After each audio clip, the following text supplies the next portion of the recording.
একটা সময় ভারতে মানুষের জাত নিয়ে অনেক ভেদাভেদ ছিল। ছোট জাতকে খুবই খারাপ চোখে দেখা হইতো।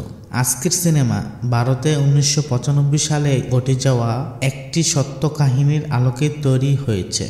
এই সিনেমা দেখলে আপনি বুঝতে পারবেন বাস্তব জীবনে মানুষের সাথে কত খারাপ ঘটনা ঘটে। জয় ভীম সিনেমাটি IMDb-তে 8.8 ভারতে সর্বোচ্চ রেটিং প্রাপ্ত সিনেমা এটি।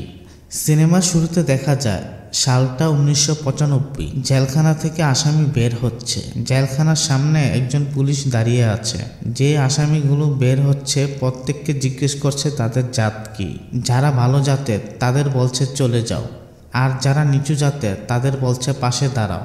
নিচু জাতের মানুষদের কেন পাশে দাঁড় করানো হয়েছে তা কিছুক্ষণ পরেই জানা যাবে। এখন দেখা যায় মাসে পুলিশরা থানায় জমে থাকা মামলাগুলোতে তাদের জোর করে আসামি করে মামলা দিয়ে দেয়। পরবর্তী সিনে দেখা যায় রাজাকান্নু মাটির উপর মাথা রেখে হাত দিয়ে গর্ত করছে। এখানে দেখা যায় এক পাশে রাজাকান্নু, অন্য পাশে ইরুতাপ্পান, আরেকদিকে সিঙ্গিনী ধোয়া দিচ্ছে, সাথে ফু দিচ্ছে। সিঙ্গিনী বলে বের হচ্ছে, রাজাকান্নু বলে ধরো ধরো, সব কয়টাকে ধরো। এরপর দেখা যায় এরা তিনজন ইঁদুর ধরার জন্য এরকমটা করছে। সিঙ্গিনীর কাছে ধরা পড়ে একটি ইঁদুরের বাচ্চা। এরপর ইঁদুর বাচ্চাকে ছেড়ে দেয় সিঙ্গিনী। ইঁদুর ছেড়ে দেওয়ায় রাজাকান্নু রেগে যায়। সিঙ্গিনী বলে এই ছোট্ট ইঁদুর দিয়ে কি আমাদের পেট ভরবে? এখান থেকে বোঝা যায় এরা ইঁদুর শিকার করে রান্না করে খায়। এরপর দেখা যায় জমির মালিক এসেছে, বলছে এসব কি? রাজাকান্নু এসে বলে স্যার, আমরা এখানে ইঁদুর ধরছি, এখানে আর ইঁদুরের উৎপাত থাকবে না। জমির মালিক রেগে বলছে তোমাদের গ্রামে আসতে দেওয়াই ভুল হয়েছে, বসতে দিলে শুতে চাও না? রাতে দেখা যায় রাজাকান্নু ও তার বউ সিঙ্গিনীকে বলছে আমি মরার আগে তোমাকে একটি পাকা ঘর করে দিয়ে যাব, এই জন্যে আমি অনেক অনেক পরিশ্রম করব। একটু পরেই দেখা যায় রাজাকান্নু ও তার বউ সিঙ্গিনী ঘুমিয়ে আছে। বাইরে প্রচুর পরিমাণে বৃষ্টি হচ্ছে। বৃষ্টির চাপে রাজাকান্নুর দেওয়ালটি পড়ে যায়। পড়ে যাওয়া দেওয়ালের শব্দে রাজাকান্নু ও তার বউ ঘুম থেকে চমকে ওঠে। এখানে দেখা যায় আসলে দেওয়াল নয়, দেওয়াল পড়ে যাওয়ায় রাজাকান্নু তার মনটাই ভেঙে যায়। পরবর্তী সিনে দেখা যায় একজন মহিলা কানে স্বর্ণ পরিতেছিল। স্বর্ণ পরার সময় স্বর্ণ হাত থেকে নিচে পড়ে যায়। যেখানে স্বর্ণের জিনিস পড়েছিল সেখান থেকে একটি ইঁদুরকে বিষাক্ত সাপ টেনে নিয়ে যাচ্ছে। এতে এই মহিলা সহ বাড়ির সবাই সাপের ভয়ে আতঙ্কিত হয়ে পড়ে। এরপর দেখা যায় একজন এসে রাজাকান্নুকে বলছে রামপুরা প্রধানের বাড়িতে সাপ পাওয়া গেছে, তাড়াতাড়ি এসো। সাথে সাথে সাপ ধরার জন্য রাজাকান্নু মোটরসাইকেলে চড়ে বসে। পাশাপাশি বসায় রাজাকান্নুর দিকে মোটরসাইকেল চালক খারাপ দৃষ্টিতে তাকায়, কারণ রাজাকান্নু ছোট জাত বলে কথা। কিছুক্ষণ পর দেখা যায় রাজাকান্নু প্রধানের বাড়িতে সাপ ধরার জন্য চলে এসেছে। রাজাকান্নু বাসার ভিতরে আসলে দেখা যায় স্বর্ণ গয়না সব ছড়িয়ে ছিটিয়ে রাখা হয়েছে। সবাই সাপের ভয়ে বাসার বাইরে চলে গেছে। একটু পর দেখা যায় রাজাকান্নু প্রধানের চালের গুদাম ঘর থেকে সাপটিকে ধরে ফেলে। সাপ ধরার পর দেখা যায় প্রধান ও তার পরিবার বাসা থেকে চলে যাচ্ছে, কিন্তু গাড়ি স্টার্ট নিচ্ছে না। রাজাকান্নু একাই গাড়ি ঠেলে স্টার্ট করে দেয়। এতে প্রধানের বউ রাজাকান্নুকে টাকা দিতে চাইলে রাজাকান্নু টাকা নিতে চায় না, বলে এর জন্য টাকা দরকার নেই, মায়ের জন্য করেছি। প্রধানের বউকে মা বলায় রাজাকান্নুকে খুব কঠিনভাবে অপমান করে। প্রধানের বউ বলে এরপর বলবে আমি তোমার আত্মীয় হই, কবে তোমার এই গ্রামে জায়গা হলো বলো তো? এই বলে প্রধান ও তার বউ চলে যায়। এখানেই দেখা যায় এই সময়টাতে জাতের কত ভেদাভেদ ছিল। রাতে দেখা যায় একজন দিদিমণি সবাইকে পড়াচ্ছেন। এখানে দেখা যায় গ্রামের ছোট বড় সবাই পড়াশোনা শিখছে। অন্যদিকে কিছুদিন পর দেখা যায় রাজাকান্নুর বউ গর্ভবতী। এই খুশিতে রাজাকান্নু, ইরুতাপ্পান, মুসাকুট্টি সহ সবাই আনন্দ উল্লাস করছে। তারপর দেখা যায় রাজাকান্নু বেশি টাকা ইনকাম করার জন্য ইট বাটায় কাজে যাচ্ছে, কিন্তু সিঙ্গিনী যেতে দিতে চায় না, সেও সাথে যেতে চায়। অবশেষে দেখা যায় রাজাকান্নু একাই কাজে চলে যাচ্ছে। ইট বাটায় দেখা যায় রাজাকান্নু তার পরিবারের জন্য দিন রাত কঠোর পরিশ্রম করছে। পরবর্তী দৃশ্যে দেখা যায় প্রধানের বাড়িতে স্বর্ণ চুরি হয়েছে। স্বর্ণ উদ্ধারের জন্য প্রধানের বাড়ির বিভিন্ন স্থানে ফিঙ্গারপ্রিন্ট নমুনা সংগ্রহ করা হচ্ছে। ইতিমধ্যে পুলিশও চলে এসেছে। কিছুক্ষণ পর দেখা যায় প্রধান ও পুলিশ একসাথে কথা বলছে। প্রধানের বউ সন্দেহ থেকে জানায় রাজাকান্নুর কথা। পরবর্তী দৃশ্যে দেখা যায় প্রধান এখন থানায় পুলিশের সাথে রাগারাগি করছে। প্রধান বলে, কবে উদ্ধার করবে স্বর্ণ? চুরি করা স্বর্ণ খরচ করার পর চলকে জেলে রেখে আমাকে খুশি করবেন? প্রধান আরো বলে, আপনাদের উপর বিশ্বাস রেখে আমার লাভ হবে না, আমি পুলিশ সুপারের সাথে কথা বলবো। এখানে বোঝা যাচ্ছে স্বর্ণ চুরির মামলায় পুলিশ আসামি দ্রুত গ্রেপ্তার করতে না পারলে চাপ বাড়বে পুলিশের উপর। রাতে দেখা যায় পুলিশ এসেছে রাজাকান্নুর বাসায় রাজাকান্নুকে গ্রেপ্তার করার জন্য। মনে আছে প্রধানের বাড়িতে গিয়েছিল রাজাকান্নু সাপ ধরার জন্য, আর স্বর্ণ চুরি হওয়ার পর প্রধানের বাড়িতে রাজাকান্নুর ফিঙ্গারপ্রিন্ট পাওয়া গিয়েছে। রাজাকান্নুর বাসায় ঢুকে পুলিশ সিঙ্গিনীর সাথে খারাপ ব্যবহার করে। পুলিশ বলে, তোর স্বামী কোথায়? সিঙ্গিনী বলে, কাজের জন্য শহরের বাইরে গেছে। পুলিশ বলে, কাজে গেছে নাকি কোনো শহরে ডাকাতি করতে গেছে? সিঙ্গিনীর ডাকাতির কথা শুনে অবাক হয়ে যায়। পুলিশ বলে, রাজাকান্নু নেই, তাই তোকেই থানায় যেতে হবে। এই বলে সিঙ্গিনীকে চুলের মুঠুই ধরে খারাপভাবে টানতে টানতে বের করে নিয়ে যায় police sub inspector SI Gurumurti. অন্যদিকে দেখা যায় ঘরে থাকা পুলিশ কনস্টেবল সিঙ্গিনীর টাকা নিজের পকেটে গোপনে ঢুকাচ্ছে। এখানে দেখা যায় পুলিশ রাজাকান্নুকে চুরির মামলায় গ্রেপ্তার করতে এসে রাজাকান্নুর বাসা থেকেই পুলিশ চুরি করছে। সিঙ্গিনীকে পুলিশের জিপে উঠানোর সময় এই পুলিশটি জানায়, স্যার এই মহিলাটি গর্ভবতী। এই কথা শুনে সাব ইন্সপেক্টর রেগে বলেন, আমরা কি তাকে সাথ দিব নাকি ডেলিভারি করব? এখানেই দেখা যায় সব পুলিশ এক নয়। পরবর্তী সিনে দেখা যায় পুলিশের বিরুদ্ধে উকিলরা আদালত প্রাঙ্গণে আন্দোলন করছেন। আন্দোলনের কারণে পুলিশের আইজি পেরুমাল স্বামী ঘটনাস্থলে এসেছে। আইজি পেরুমাল স্বামী জানতে চায় কার দোষ, পুলিশ নাকি উকিল। একজন উকিল পুলিশকে হুমকি দিয়েছিল, আমি যদি তোমাকে আদালতে তোমার পোশাক খুলে না নিতে পারি, এই কারণে পুলিশ উকিলকে মারধর করে। তাই এই আন্দোলন করে উকিলরা। উকিলদের এই আন্দোলনে নেতৃত্ব দিচ্ছে অ্যাডভোকেট চন্দু। উকিলরা জানায় তারা অনির্দিষ্ট কালের জন্য ধর্মঘট করবে, এই বলে মাটিতে বসে পড়ে। সব উকিলরা বসে পড়েছে, কিন্তু দেখা যায় অ্যাডভোকেট চন্দু এখনো দাঁড়িয়ে আছে। সামনে দেখা যায় অ্যাডভোকেট চন্দুর কিছু ক্লায়েন্ট দাঁড়িয়ে আছে। এরা সেই সমস্ত লোক সিনেমার শুরুতে যাদের দেখানো হয়েছিল, যারা অসহায়, তাদের উপর পুলিশ বিনা কারণে অত্যাচার করে। এরপর সাথে সাথে চন্দু আদালতে চলে যায়। আদালতের কার্যক্রম শেষে দেখা যায় ধর্মঘট করা উকিলদের সাথে অ্যাডভোকেট চন্দু উপর থেকে হাত নাড়িয়ে যোগদান করেছে। এখান থেকেই বোঝা যায় অ্যাডভোকেট চন্দু নিরীহ অসহায় মানুষদের জন্য স্বার্থ ছাড়া আদালতে লড়াই করে। পরবর্তী সিনে দেখা যায় আদিবাসীদের শিক্ষক মিত্রা ও রাজাকান্নুর বউ সিঙ্গিনী অ্যাডভোকেট চন্দুর চেম্বারে এসেছে। অ্যাডভোকেট চন্দু বলছে, সিঙ্গিনীর সাথে যা ঘটছে তাই বলো, কোনো কিছু কমও বলবে না, কোনো কিছু বেশিও বলবে না, শুধু সত্য কথাগুলো বলবে।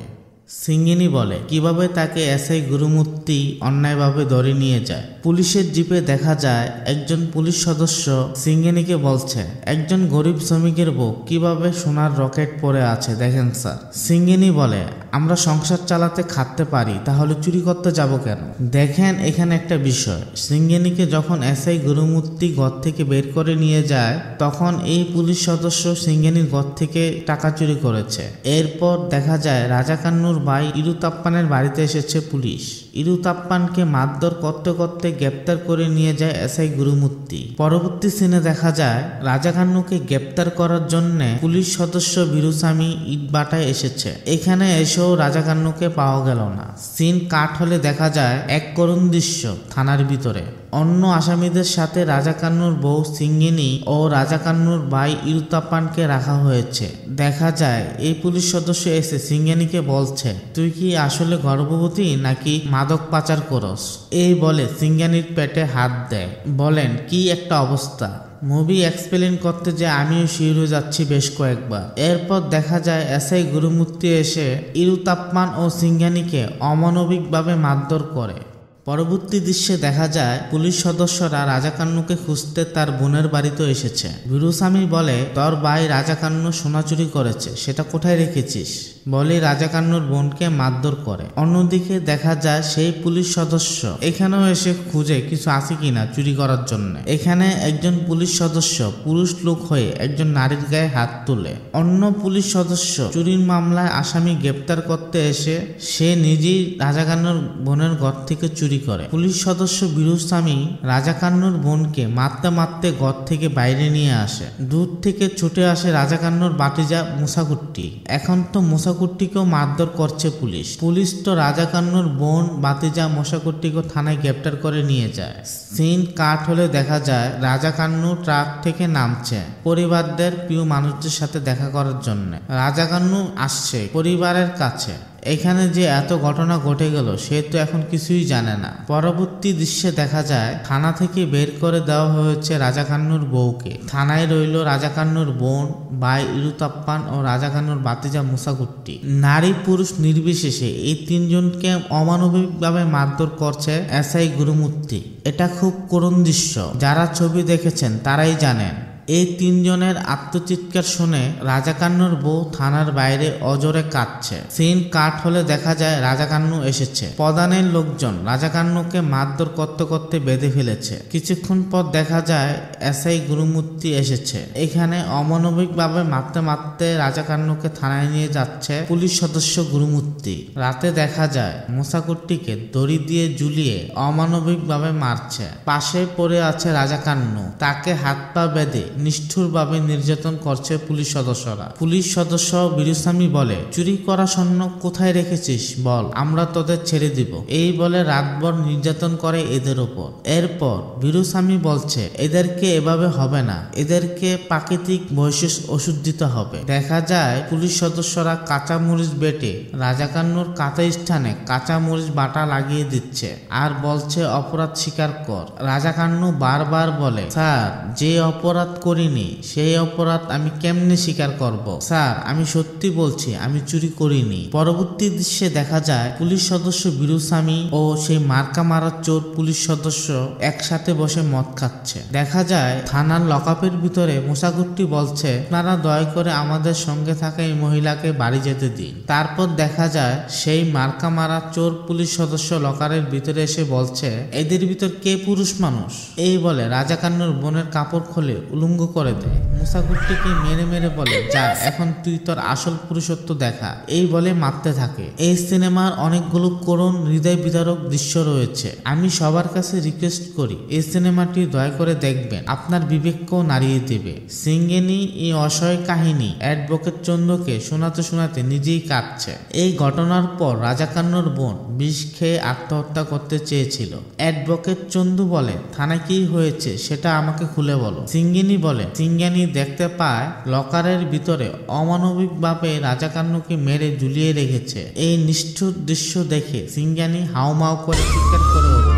সে আর সহ্য করতে পারেনি তার স্বামী রাজাকান্নুর এই অবস্থা দেখে। কিছুক্ষণ পর দেখা যায় রাজাকান্নু ইরুতাপ্পান ও মুসাকুট্টিকে লকারের সামনে বসে খাবার দিচ্ছে সিঙ্গানি। খাবার খাওয়ার সময় ইরুতাপ্পান কেঁদে কেঁদে বলছে, আমরা যতই সত্যি কথা বলি না পুলিশ তো আমাদের কথা বিশ্বাস করে না ভাই। পুলিশরা যা বলে আমরা তা স্বীকার করিনি ভাই, আমি আর পুলিশের মারধর সহ্য করতে পারছি না। এই বলে ইরুতাপ্পান কাঁদছে। রাজাকান্নু বলে, এই শরীরের ক্ষত কিছুদিন পরেই সেরে যাবে। যদি একবার আমাদের চরিত্রে বদনাম লেগে যায় তা সারা জীবন থেকে যাবে। সিঙ্গেনি দেখতে পায় রাজাকান্নু পুলিশের মারধর এতটাই আহত সে আর খেতেও পারছে না। এই বিষয়গুলো দেখে সিঙ্গিনী তার আত্মচিৎকার আর ধরে রাখতে পারেনি। সিঙ্গিনীর চিৎকার শুনে থানার ভিতর থেকে এসআই গুরুমূর্তি বেরিয়ে আসে। এসআই গুরুমূর্তি রাজাকান্নুকে মারতে মারতে থানার ভিতরে নিয়ে যায়। আর এটাই ছিল রাজাকান্নুর সাথে সিঙ্গানির শেষ দেখা। থানায় এসব খারাপ পুলিশ অফিসারদের মাঝেও একজন ভালো পুলিশ ছিল, যে সিঙ্গানিকে বলে, এভাবে হবে না, তোমাদের আশেপাশে ভালো কোনো প্রভাবশালী লোককে নিয়ে আসো যার কথা পুলিশ শুনবে। কিন্তু দেখা যায় সিঙ্গিনী নিচু জাতের হওয়ায় তার কথায় তাকে কেউ সাহায্য করে না। রাতে দেখা যায় সিঙ্গিনী তার মেয়েকে নিয়ে বসে আছে ঘরে। সিঙ্গিনীর ঘরে পুলিশ সদস্য বীরুস্বামী এসে বলছে, তোর স্বামী কোথায়? রাজাকান্নু ইরুতাপ্পান মুসাকুট্টি থানা থেকে পালিয়েছে। তোর স্বামী আসলে বলবি পুলিশের কাছে আত্মসমর্পণ করতে, না হলে শাস্তি পেতে হবে। এই কথা শুনে সিঙ্গানি অবাক হয়ে যায়। এরপর থানার এদিক সেদিক সিঙ্গানি তার স্বামীকে রাজাকান্নকে খুঁজতে থাকে। সিঙ্গানির এই অসহায় অবস্থায় তাদের গ্রামে পড়াতে যাওয়া শিক্ষিকা মিত্রা এগিয়ে আসে। মিত্রা সিঙ্গানিকে নিয়ে গ্রামের এক প্রভাবশালী লোকের বাসায় এসেছে। সিঙ্গানির সব কথা শুনে প্রভাবশালী নেতা সিঙ্গানি ও শিক্ষিকা মিত্রা উচ্চপদস্থ পুলিশ সদস্যের কাছে এসেছে। এখানে দেখা যায় সিঙ্গানি রাজাকান্নুর নিখোঁজ হওয়ার এফআইআর করে পুলিশের কাছে। এভাবেই দিনের পর দিন খুঁজতে থাকে রাজাকান্নুকে।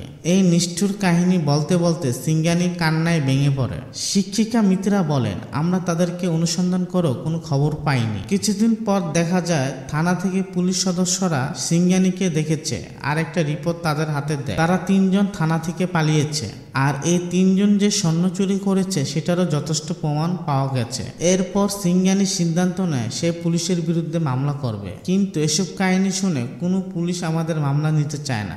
তার উপর সিঙ্গানি ছিল গরিব। এরপর আমার একজন পরিচিত কাকা সে আপনার খোঁজ দিয়েছিল, তারপরে আপনার কাছে এলাম। শিক্ষিকা মিত্রা আরো বলেন, আমি তাদের 3 জনকে খুব ভালো করে চিনি। তারা কখনো চুরি করতে পারে না, তারা নিরীহ আদিবাসী। এই বলে মিত্রা পুলিশ তদন্ত রিপোর্ট চন্দুর হাতে দেয়। রিপোর্টে লেখা ছিল চুরির মামলা রাজাকান্নু, ইরুতাপ্পান ও মুসাকুট্টিকে জিজ্ঞাসাবাদের জন্য আনা হয় 6 এপ্রিল 1995 সাল।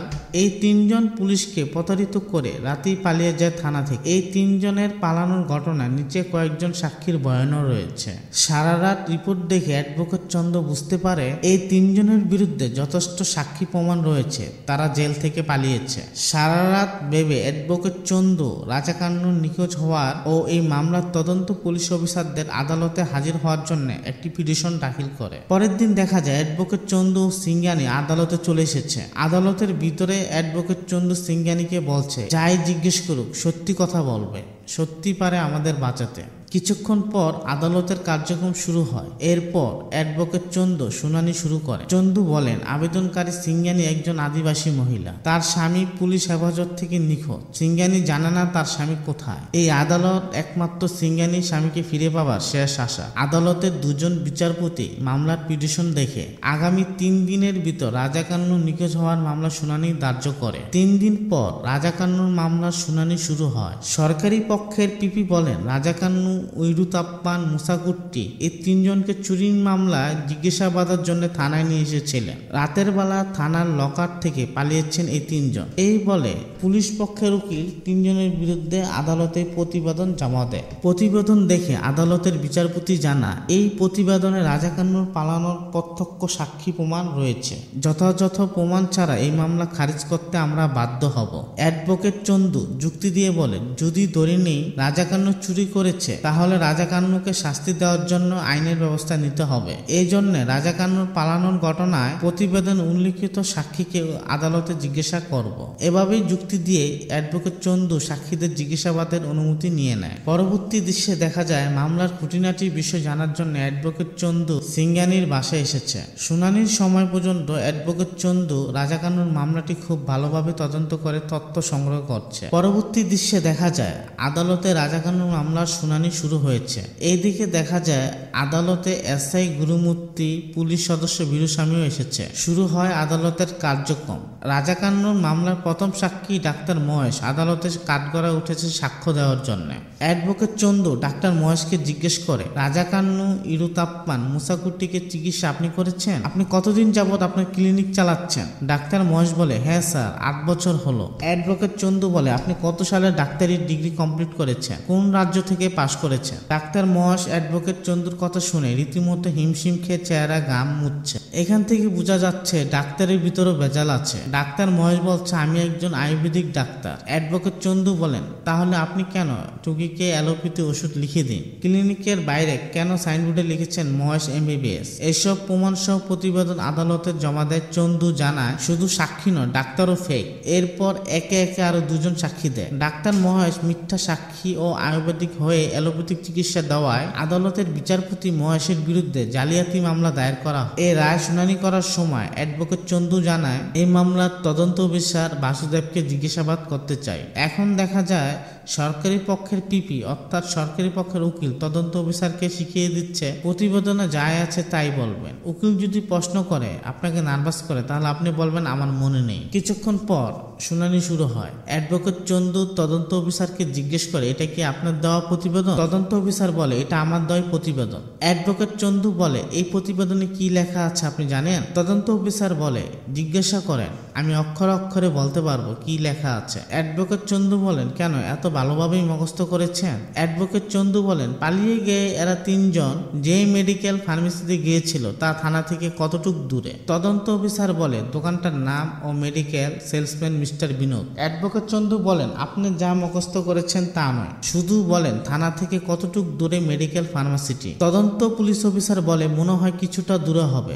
আসলে এখানে এই তদন্ত পুলিশ অফিসারও মিথ্যা সাক্ষী দিতে এসেছে আদালতে। অ্যাডভোকেট চন্দুর কথা শুনে সরকারি পক্ষের উকিল বলে অ্যাডভোকেট চন্দু তদন্ত অফিসারকে এসব বলে বিচলিত করছে। অ্যাডভোকেট চন্দু বলে সাক্ষী কোনো সাধারণ মানুষ নয়, একজন সাব ইন্সপেক্টর এই মামলার তদন্ত পুলিশ অফিসার। অ্যাডভোকেট চন্দু আরো বলে ডাক্তার মহেশের ক্লিনিক থেকে থানা থেকে 2 কিলোমিটার পূর্ব দিকে অবস্থিত, অন্যদিকে থানার ওষুধের ফার্মাসিটি 1 কিলোমিটার পশ্চিম দিকে অবস্থিত। সুতরাং তিনজন পালিয়ে যায় থানা থেকে 2 কিলোমিটার পূর্ব দিকে। তাদের ক্ষত দেখে ডাক্তারের কাছ থেকে প্রেসক্রিপশন নিয়ে থানার সামনে দিয়ে 3 কিলোমিটার পশ্চিম দিকে ফার্মেসিতে গিয়ে ওষুধ কিনেছে। তদন্ত পুলিশ অফিসারের প্রতিবেদনটা এরকমটাই লিখেছেন। অ্যাডভোকেট চন্দু আরো বলেন এই তদন্ত পুলিশ অফিসার যদি নিজে প্রতিবেদন দিতেন তাহলে এরকম লিখতেন না। এসব শুনে তদন্ত পুলিশ অফিসার বলে আমি তদন্ত করেছি আমার মনে পড়ছে না। অ্যাডভোকেট চন্দু বলে তদন্ত পুলিশ অফিসার এই মামলাটি তদন্ত করে কোনো প্রতিবেদন দেয়নি। এটি এই মামলার পুলিশ সদস্য বীরুস্বামীর একটি প্রতিবেদনের কপি, আর এটি রাজাকান্ন পালিয়ে যাওয়ার মামলার তদন্ত পুলিশ অফিসারের প্রতিবেদন। এই দুইটি কাগজ আদালতে জমা দেন অ্যাডভোকেট চন্দু। এখন দেখা যায় একই হাতের লেখা দুইটি কাগজ। পুলিশের এসব ঘটনা দেখে আদালতের বিচারপতি রেগে যায়। তদন্ত পুলিশ অফিসার আদালতে ক্ষমা চেয়ে বলেন আমি সহকর্মী কর্মকর্তাদের সাহায্য করার জন্য তাদের প্রতিবেদনে আমি স্বাক্ষর করেছি। এর ফলে আদালতের দুজন বিচারপতি অনেক রেগে যান এই মিথ্যা সাক্ষীদের উপর। এরপর একে একে 3 জন মিথ্যা সাক্ষী তাদের মিথ্যা সাক্ষী দেওয়ার কথা আদালতে স্বীকার করেন। আদালতের বিচারপতি রায় দেন পুলিশ যে প্রমাণ আদালতে জমা দিয়েছে তা সম্পূর্ণ মিথ্যা। সিঙ্গানির দায়ের করা আবেদনটি প্রাথমিকভাবে বৈধ। মিথ্যা সাক্ষী প্রদানকারী দুজনকে 6 মাসের কারাদণ্ড দেওয়া হয়। পরবর্তী দৃশ্যে দেখা যায় এসআই গুরুমূর্তি সহ পুলিশ সদস্যরা একজন নামকরা অ্যাডভোকেট রাম মোকানের চেম্বারে এসেছে। আদালতে এই পুলিশ সদস্যদের পক্ষে নেতৃত্ব দেওয়ার জন্য রাম মোকানকে নিযুক্ত করা হয়েছে। সিন কাট হলে দেখা যায় সিঙ্গানি অ্যাডভোকেট চন্দুর সাথে কথা বলার জন্য ফোন করছে। অ্যাডভোকেট চন্দু কাছে না থাকায় সিঙ্গানিকে কিছুক্ষণ অপেক্ষা করার জন্য বলা হয়েছে। ইতিমধ্যে দেখা যায় সিঙ্গানির পিছনে পুলিশের গাড়ি এসেছে। পুলিশ সদস্য বলছে এসআই গুরুমূর্তি তোমাকে নিয়ে যাওয়ার জন্য আমাকে পাঠিয়েছে, চলো। সিঙ্গানি বলে আমি আমার উকিলের কথা ছাড়া কোথাও যাব না। এরপর দেখা যায় এই পুলিশ সদস্য পাশে বসে থাকা সিঙ্গানির মেয়েকে জোর করে গাড়িতে তুলে থানায় নিয়ে যায়। অন্যদিকে সিঙ্গানি তার মেয়ের জন্য কান্নায় ভেঙে পড়েছে। এরপর দেখা যায় সিঙ্গানি তার মেয়ের জন্য থানায় এসেছে। এখানে বীরুস্বামী সিঙ্গানিকে বলছে তুমি যদি এই মামলা তুলে না নাও তাহলে আমি চাকরি হারাবো, আমি সহ আমার পরিবার নিঃস্ব হয়ে যাবে। শোনো তুমি যা চাও আমি তাই দেব, শুধু এই মামলাটা তুলে নাও, এমনকি আমরা তোমার স্বামীকে খুঁজে দেব। সিঙ্গানি বলে যাই হোক না কেন আপনি আমার উকিলের সাথে কথা বলেন। সিঙ্গানির এই কথা শুনে এসআই গুরুমূর্তি সিঙ্গানিকে মারধর করে। গুরুমূর্তি বলে তুই কোথাও কাজ পাবি না, তোকে আমরা শেষ করে দেব, তুই স্বাক্ষর কর না করলে তুই কোথাও যেতে পারবি না, তোকে কি সবসময় উকিল চন্দু বাঁচাতে পারবে? এই সময় থানায় একটা ফোন আসে। ফোনটা করেছে পুলিশের ডিজিপি। ডিজিপি জিজ্ঞেস করে এখন কি থানা সিঙ্গানি নামে কাউকে তুলে এনেছো? এসআই গুরুমূর্তি বলে স্যার একটা তদন্তের জন্য নিয়ে এসেছে। ডিজিপি বলে আমরা তোমাকে শেষ করে দেব, আমাকে গল্প শোনাচ্ছ? হাইকোর্ট আমাকে ছিঁড়ে ফেলছে। সিঙ্গানিকে পুলিশের গাড়িতে করে বাড়িতে দিয়ে আসো, যদি না করো তাহলে তোমাদের সবাইকে গ্রেপ্তার করা হবে। কেন ডিজিপি ফোন করছে এটা এখন দেখানো হয়। যখন সিঙ্গানির মেয়েকে তুলে নিয়ে যায় পুলিশ তখন অ্যাডভোকেট চন্দু সিঙ্গানিকে ফোন করছে। সিঙ্গানি তার মেয়ের বিষয়ে অ্যাডভোকেট চন্দুকে জানায়। অ্যাডভোকেট চন্দু বলে তুমি থানায় যাও, আমি এটা দেখে নিচ্ছি। এরপর দেখা দেখা যায় অ্যাডভোকেট চন্দু সিঙ্গানির মেয়ের পুলিশের থানায় নিয়ে যাওয়ার ঘটনা হাইকোর্টের প্রধান বিচারপতিকে জানায়। প্রধান বিচারপতি ফোন দেয় পুলিশের ডিজিপিকে। পুলিশের এই অমানবিক আচরণের জন্য সাবধান করে হাইকোর্টের বিচারপতি। এখন সিন বর্তমানে চলে আসে। ডিজিপির চাপে সিঙ্গানিকে পুলিশের গাড়িতে করে বাসায় দিয়ে আসতে চাইলে সিঙ্গানি গাড়িতে না ওঠে বাসে ওঠে এবং হেঁটে হেঁটে বাসায় চলে আসে। পুলিশের গাড়ি সিঙ্গানির পিছে আসতে থাকে। পুলিশ সদস্যরা সিঙ্গানিকে বিনয়ের সাথে অনুরোধ করতে থাকে গাড়িতে ওঠার জন্য। সিঙ্গানি পায়ে হেঁটেই বাসায় যাচ্ছে। সিঙ্গানি ও পুলিশের এই ঘটনা গ্রামের সবাইকে অবাক করে। পরবর্তী দৃশ্যে দেখা যায় রাজাকান্নুর মামলার শুনানি শুরু হয়েছে। ইতিমধ্যে দেখা যায় দেশের সবচেয়ে বড় আইনজীবী রাম মুকানও চলে এসেছে। অ্যাডভোকেট চন্দু রাম মুকানের এমন একজন সাক্ষীকে হাজির করে যা রাজাকান্নুর মামলার রহস্য আরো গভীর করে তোলে। একজন রাইস মিলের মালিককে সাক্ষী বানানো হয় এই মামলায়। সাক্ষী রাইস মিলের মালিক বলে, যখন আমি রাইস মিলে ছিলাম তখন আমার কাছে একটা ফোন আসে। ফোনটা ছিল ইরুতাপ্পানের। ইরুতাপ্পান আমাকে জানায় আমরা থানা থেকে পালিয়েছি, সবকিছু ঠিক হলে আবার আমরা চলে আসবো, দয়া করে স্যার আপনি আমাদের পরিবারকে জানান। এই বলে কেটে দেয় ইরুতাপ্পান। অ্যাডভোকেট চন্দু সাক্ষীকে জেরা করা শুরু করে। আপনি কেন রাজাকান্নুর পরিবারকে জানান? মিলর পুলিশের পক্ষে আরেকজন ভুয়া সাক্ষী দিতে চলে এসেছে।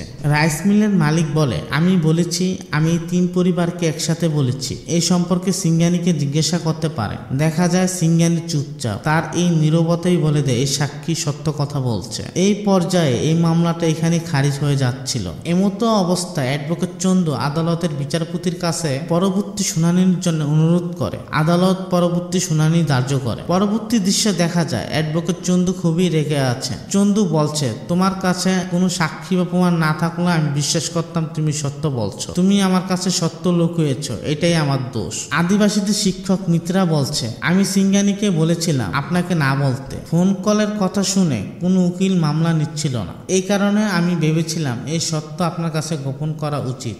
অ্যাডভোকেট চন্দু বলে, এই মামলা আমি আর লড়বো না, তোমরা অন্য কোনো উকিল খুঁজে নাও। আদিবাসীদের শিক্ষক মিত্রা বলেন, ইরুতাপ্পান ফোন করার কোনো চান্স নেই। আমি রাইস মিল কর্মীদের জন্য স্বাক্ষর শিখানোর জন্য ক্লাস নিতাম। ইরুতাপ্পান কেন? আদিবাসীদের কেউই বর্ণমালা চিনে না, তারা কোনো সংখ্যাও জানে না। ইরুতাপ্পানের পক্ষে নাম্বার ডায়াল করে ফোন দেওয়া অসম্ভব। এই কথা শুনে অ্যাডভোকেট চন্দু মামলার নতুন স্বস্তির রাস্তা দেখতে পায়। এরপর দেখা যায় চন্দু রস মিল মালিকের ফোনের কল লিস্ট সংগ্রহ করেছে। অ্যাডভোকেট চন্দু একের পর এক কল লিস্ট নাম্বারে ফোন দিচ্ছে আর সেই নাম্বারটি কেটে দিচ্ছে। কিছুক্ষণের ভিতরে একটা নাম্বারে ফোন দিয়ে জানতে পারে সে কোনো এক রাইস মিলের মালিককে চিনে না। এটা একটি এসটিটি বুথ, কেরালায় অবস্থিত। সিন কাট হলে দেখা যায় ট্রেনে করে অ্যাডভোকেট চন্দু সিঙ্গানি মিত্রা কেরালা যাচ্ছে। পরের দিন সকালে দেখা যায় অ্যাডভোকেট চন্দু সবাইকে নিয়ে কেরালার এসটিটি বুথ মালিকের সাথে কথা বল। পরবর্তী দৃশ্যে দেখা যায় আদালতে রাজাকান্নুর মামলার শুনানি শুরু হতে যাচ্ছে।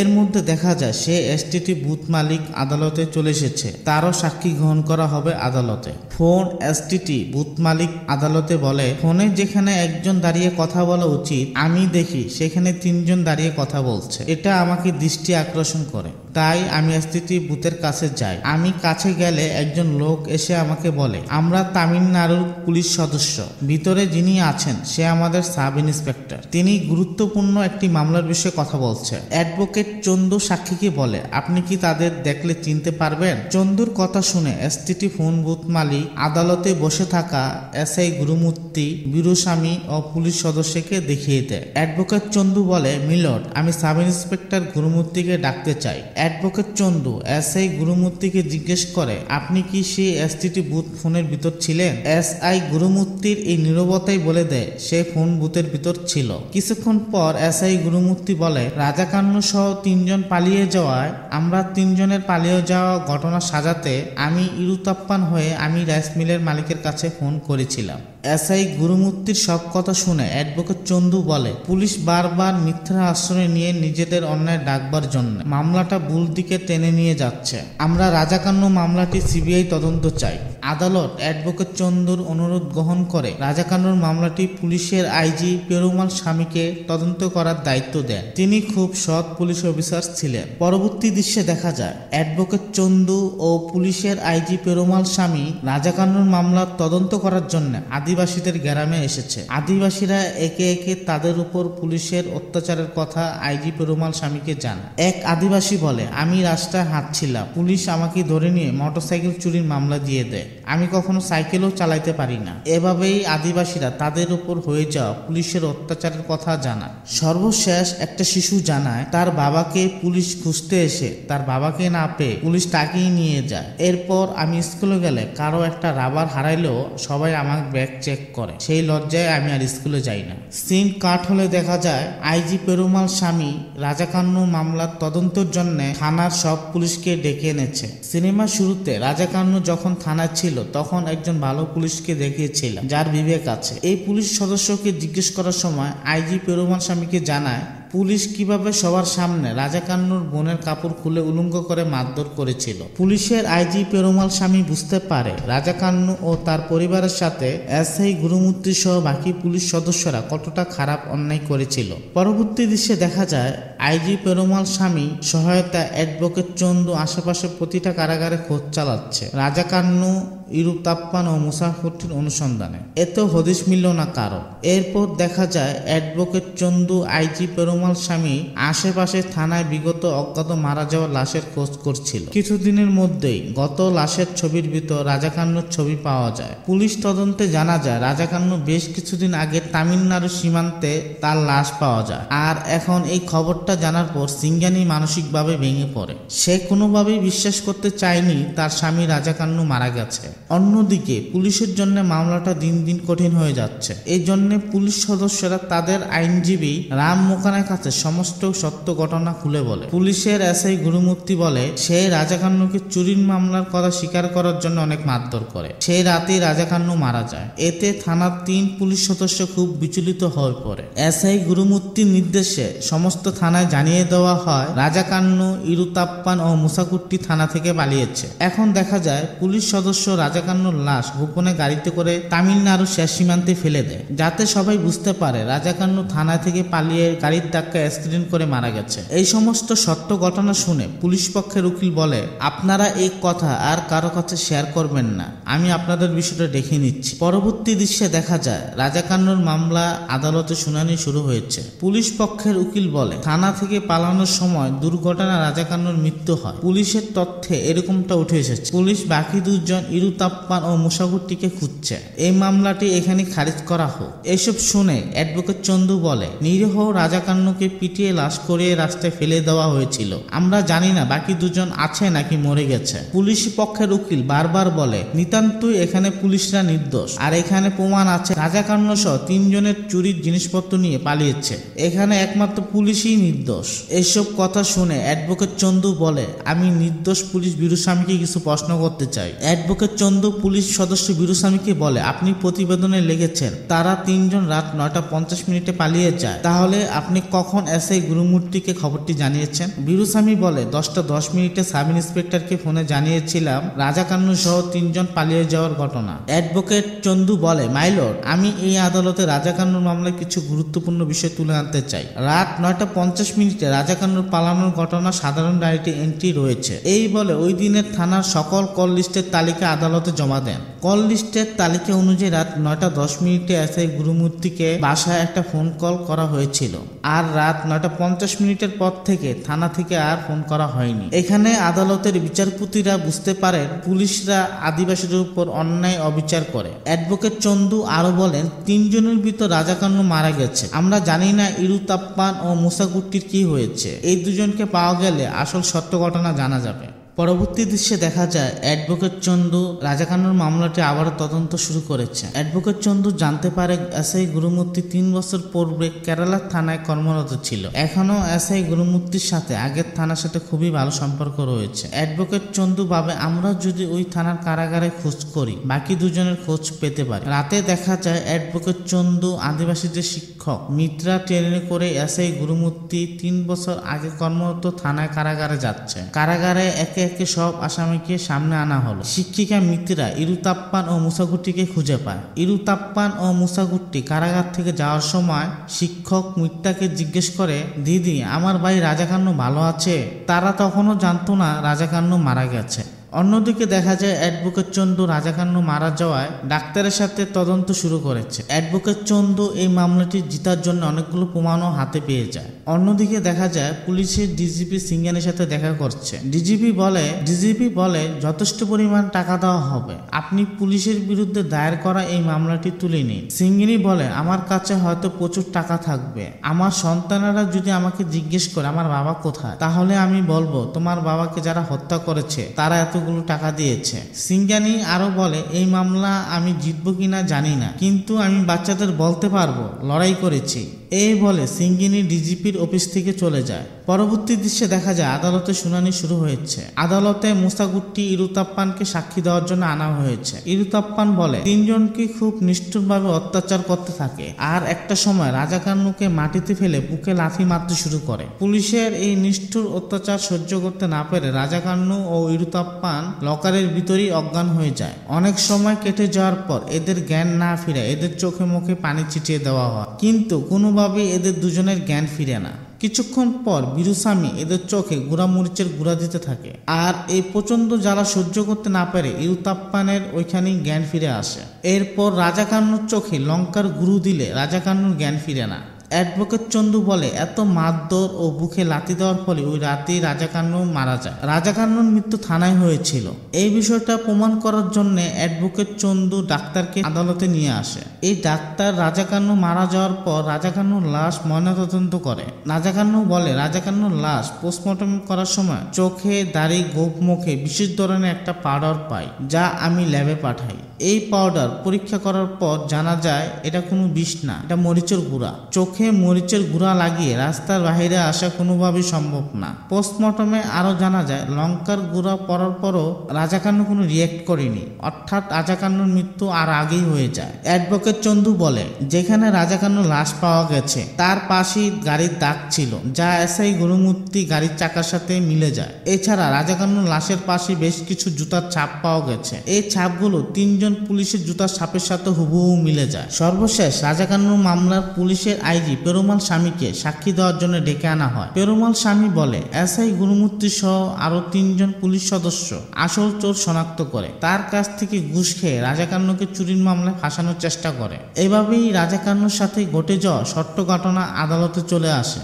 সমস্ত সাক্ষী প্রমাণ শুনে এসআই গুরুমূর্তি তিনজন পুলিশকে দোষী সাব্যস্ত করে ওদের তিনজনকে চাকরি থেকে বরখাস্ত করে গ্রেপ্তার করার নির্দেশ দেয় আদালত। আদালত আরো জানায় এই পুরো ঘটনায় ক্ষতিপূরণ হিসেবে ইরুতাপ্পান ও মুসাগুটিকে 2 লক্ষ টাকা করে দেওয়া হবে। অন্যদিকে সিঙ্গানিকে ক্ষতিপূরণ হিসেবে টাকা দেওয়া হবে এবং সাথে গ্রামের ভিতর জমি দেওয়া হবে, যাতে সেখানে বাড়ি করে থাকতে পারে সিঙ্গানি ও তার সন্তানেরা। এই রায়ের পর দেখা যায় সিঙ্গানি ও চন্দু দুজনই বেশ খুশি হয়েছে। সবশেষ দেখা যায় নিজের বাচ্চাদের জন্য ওই গ্রামের মাঝখানেই নিজেদের স্বপ্নের একটা পাকা বাড়ি তৈরি করেছিল। আর এখানে এই সিনেমার গল্পটা শেষ হয়। এরপর দেখা যায় বাস্তবে অ্যাডভোকেট চন্দুর কিছু ছবি দেখানো হয়। অ্যাডভোকেট চন্দু বাস্তব জীবনে অসহায় মানুষের জন্য বিনা টাকায় মামলা লড়েছে। অ্যাডভোকেট চন্দু তার সততার জন্য চেন্নাই আদালতে জজ হওয়ার সুযোগও পায়।